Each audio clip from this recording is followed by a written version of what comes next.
you very much, and thank you everyone for coming today, and thank you to Paula and Abbey who invited me to this.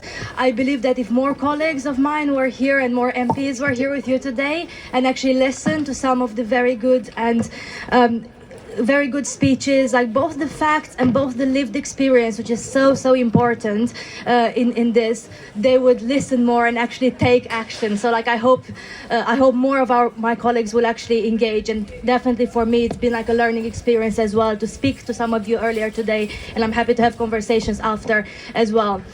In the county council, as we heard from one of the previous speakers, it's a really difficult situation because over a decade of austerity, we have about 2/3 less funding overall as a county than we did. So our spend per person has been decreasing significantly, and it's to do with all the services, including education, which is of course in the county council's remit. So basically we're asked every single year to deliver more because we're the fastest growing city in the fastest growing region in the UK, the fastest growing county. We're asked to deliver for more people with less and less money and with more and more cuts from central government, which actually leaves us in an impossible position of actually wanting to do the good thing and not being able to do because of all those restrictions in funding.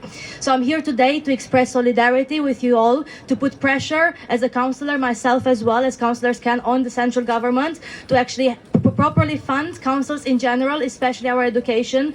I think a lot of the councillors, especially Labour councillors from my group, will speak about addressing inequality, and you can't address inequality without addressing the early years provision and without addressing the funding crisis and retention crisis in our schools, because you need a good start in life to be able to even have a chance to overcome the inequality and some of the very depressing situations that we see more and more with the cost of living crisis in the UK overall. So solidarity with you all today.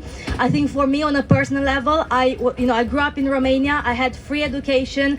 I didn't have to be in those situations during my education, and this was in the early 2000s in Romania. So for me, like thinking about speaking to people who can't afford to have a livelihood, who are working in our schools, speaking to people who don't have the right education they need and deserve, is just shocking that in such a rich country, in such a wealthy economy, we are in this situation where we can't even provide the quality of education that's provided in other countries that we consider much, and they are much poorer than we are as a country in the UK.